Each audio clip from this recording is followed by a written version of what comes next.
So I kind of wanted to do a commentary going over the Mythic Kurog pull kill that I had yesterday. I got, as seen in the video earlier on YouTube, it was a rank 3 Frost Mage parse. I think it's currently like rank 5 or 6 for Frost Mages now. After other people recleared it, but at the time it was rank 3. So I kind of wanted to go over and do a little like commentary for that video, including my talent choices. So nothing in the left tree really matters too much. The only thing that I would recommend, not really needed, but I took improved blast wave just because in intermissions, if you get an ad near you, you can always improve blast wave it into the big pack. I think I actually do it once in the kill pool. Not sure if not, but it's just something to help bring them in. Obviously, if you have a DK, it's not that big of a thing because they should have their own grip, but not anything real important on the class tree. Other than I do like running Ice Flows over Shimmer. Somewhat of a personal preference, but I also think on Kurog it's a very good one because there's a lot of small movements, which Ice Flow is better for than Shimmer. Yeah, other than that, for class talent or for spec talents, I went more single target base. There's two kind of builds that you can go for Kurog. You can run a cleave build, which is you run Ice Collar, you run Freezing Winds and Freezing Rain, and you basically drop the point in Frozen Touch and Deep Shatter. Or you can run the little bit more single target build, which I would recommend because most guilds, especially on Prog, are looking for you need more boss damage, which the damage on Kurog is the most important. The other build, the cleave build, is a lot more focused on padding on the ads, which is not as important. So I would recommend this. So you just run your typical mage single target build, but instead of 2 points in Deep Shatter, you run a point in Freezing Winds. And so I'll just do a commentary over the video. So on poll, I had a few things I had to decide for mine. I had to decide when I wanted to use Lust. Last week I used the Lust in the same spots. I didn't stagger my Lusts on poll like normally. I wanted a Lust on, so we get the Lust on poll. I get a Lust in P2 and a Lust in P3. So I don't send my Frozen Orb here on poll until the second or until the ad comes out. Just because I want as much cleave uptime as possible. And then I don't rune in that first spot either. I rune here in the second one because we're going to have a lot of stationary time. My first shifting power, I think you should use after your rune expires here. So I think I actually use it here really soon. If not now, I use it. Yeah, I use it right now. This first phase, I'm full targeting Kurog. Most mages should be full targeting on Kurog this first phase. You shouldn't really need any cleave on the second ad, especially because you're in Lust.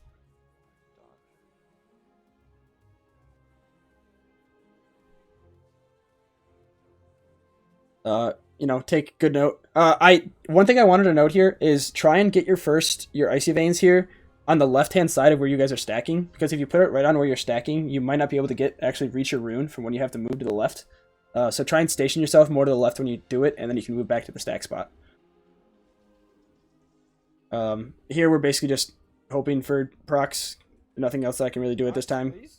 As yeah, as I literally said.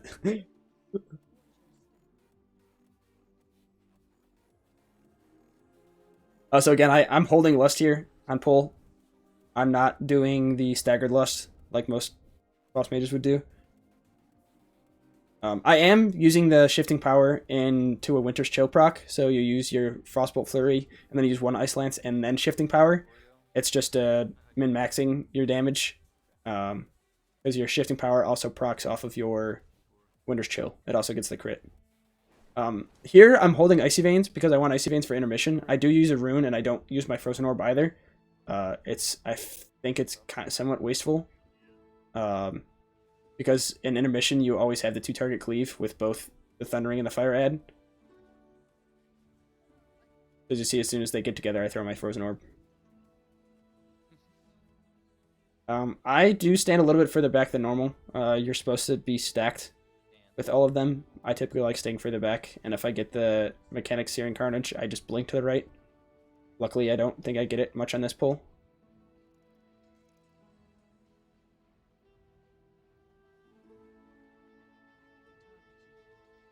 Very unlucky. I got lethal current here. It goes on whoever the closest person is, which unlucky for me, the healer was also right on top of me at the time.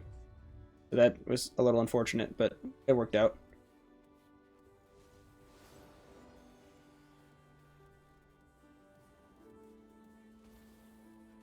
Here, I didn't worry about my shifting power doing actual damage to the ads. I just needed it for CDR.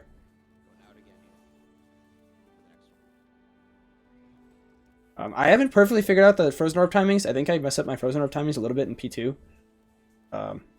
If you can, try and get as many interrupts on the small ads as you can, because those small ads, the flame bolts, actually do hurt. I think I interrupted one there. I actually might get the blast wave on the guy here. Yeah, I actually did get the blast wave on the guy there. That pulled them all into that middle area. Blast wave. As I called it. Maybe I need to just do live commentary. I mean, I'm saying everything in the video that I did that I want to now. One thing that's different in this P2 than probably for most players is I've been assigned to single target the Earth ad. So I did want to save my lust for this Earth ad, just because this is one of my priorities.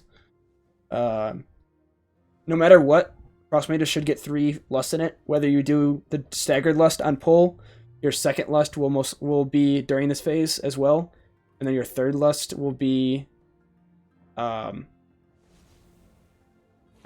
normally at the end of P3. I don't like the staggered lust in pull though, especially as you get more geared, because I think you're only going to get 2 lusts. I think we end up having to do a second lust like in P1 intermission.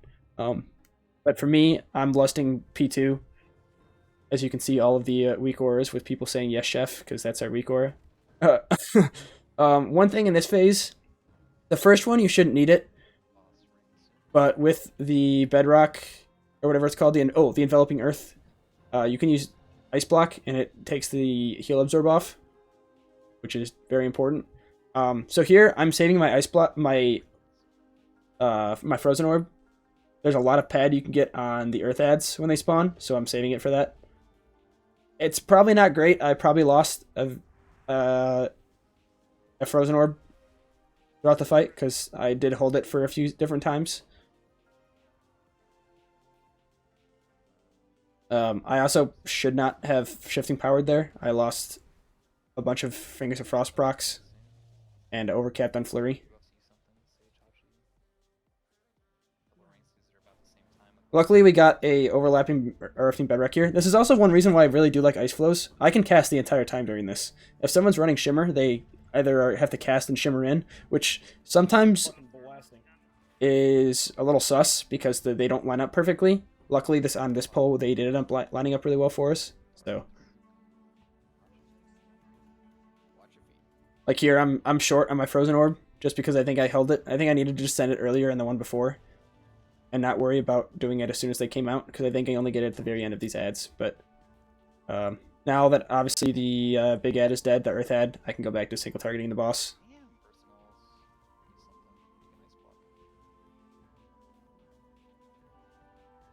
Try and stay in the AMZ here as soon as you get out of the intermission, the enveloping or the erupting bedrock, because you get trucked. As you can see by my health, I am constantly in danger.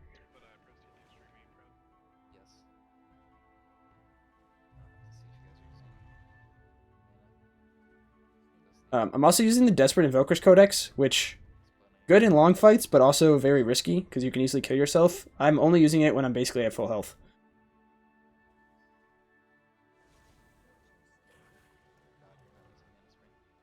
One thing that happens here is we're leaving people with immunes to not soak the first one. So our hunter, luckily our hunter was one of the people that got the first ones there, so he just ran out and immuned it. But otherwise, I would not be someone who would be in one of those. For this Freezing Tempest, I always recommend using Alter Time for it.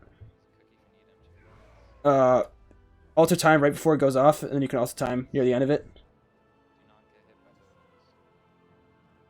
This is where I'm saying Ice Block. It makes it so that no one else has to soak them.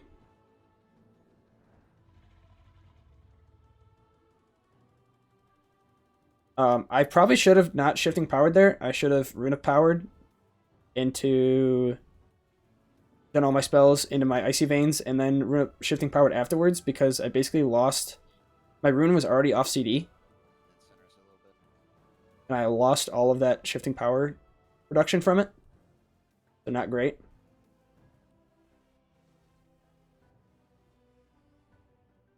I'm fucking slapping. I indeed am slapping. Oh, I should have pulled up a log for this too. I'll pull up a log after this. This obviously everyone's just full single target on Kurog. We're not worrying about the frost at all. One thing that I did here, which somewhat has its pros and cons, I realized that I'm probably not going to get another lust out of this, or at least another full lust. So normally you would save your pot to overlap with your lust, so it's you get the most value out of it as possible. I decided that I didn't think I was going to get a full lust, so I decided to pot early. I should have saved my pot until I either popped Icy Veins or popped a rune, because I just popped my pot with nothing, with no rune or anything up, so I'm definitely losing value of my pot at that time. If I saved it, 10 seconds, I'd have this whole window right now where I'm in rune, and then I have another rune coming up, where it would have been a lot better for me to use my pot in.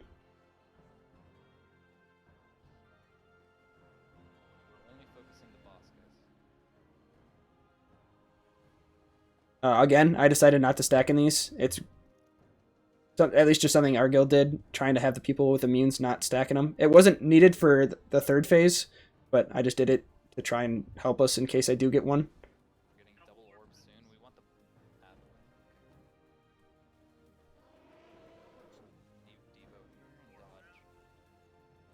So when I did Lust, I currently still have 20 seconds left on Lust. This is another reason why I really love Ice Flows for this fight. I can cast this entire time while that's going off. I don't have to worry at all about anything. Oh my God, I'm fucking slamming. There's not a whole lot of damage going on in that phase other than those biting chills that happen every once in a while. But let's fucking go. But yeah, that's Kurog.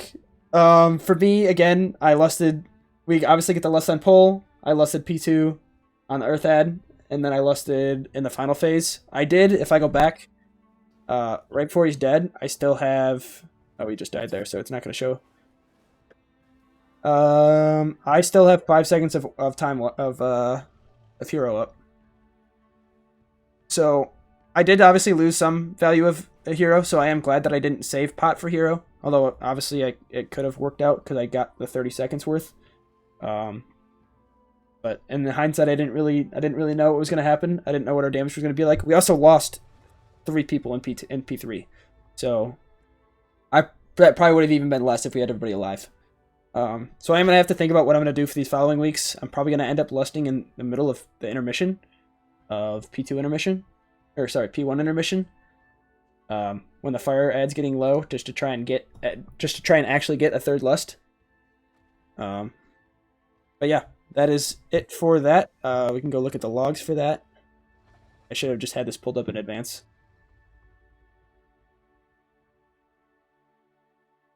At the time, it was rank 3. It's not rank 3 anymore.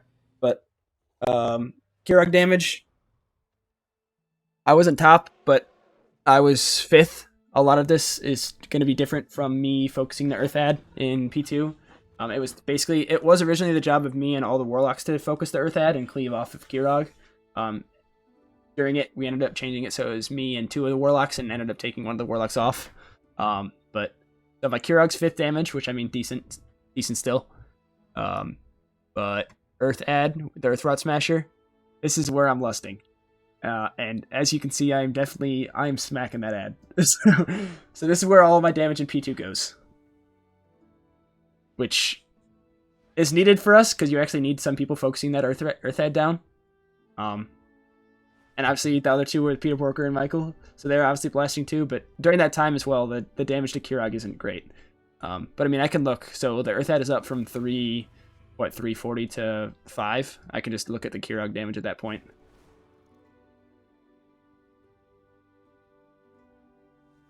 I'm still obviously not doing a lot, as much as I should be. It's all my passive cleave from Ice Lance and Icicles, because I have nothing else going on basically. But it's obviously Frost Mages, their strength is cleave, so I'm still doing a decent amount of damage while cleaving off of the Earth Ad. But yeah, that's basically it for the commentary for this. Oh, what else is shown in here? Oh, does it show intermission damage? Why is the log so weird? Why does it say I'm doing 100? Oh, wait, I'm dumb. I'm dumb. Okay, here. I was like, why is it showing we were doing 130k? I only did 107. But yeah, at the time, I think the ranking actually shows properly. Okay, it doesn't anymore. It's now rank 7 instead of rank 3. But yeah, that is the commentary for the Kurog one. Yeah. I don't think there's really anything I missed for that. You can, during the enveloping earth phase, P2, it's pretty dangerous. That's probably a time where you're going to need to, one, either health pot or healthstone, and be very liberal with your greater invis, because those truck. I want to see, it's too late now, whatever, but those actually hit you for like 180k each time, which is a fuckload. It does not feel well. But yeah, that was it's my Kurog commentary.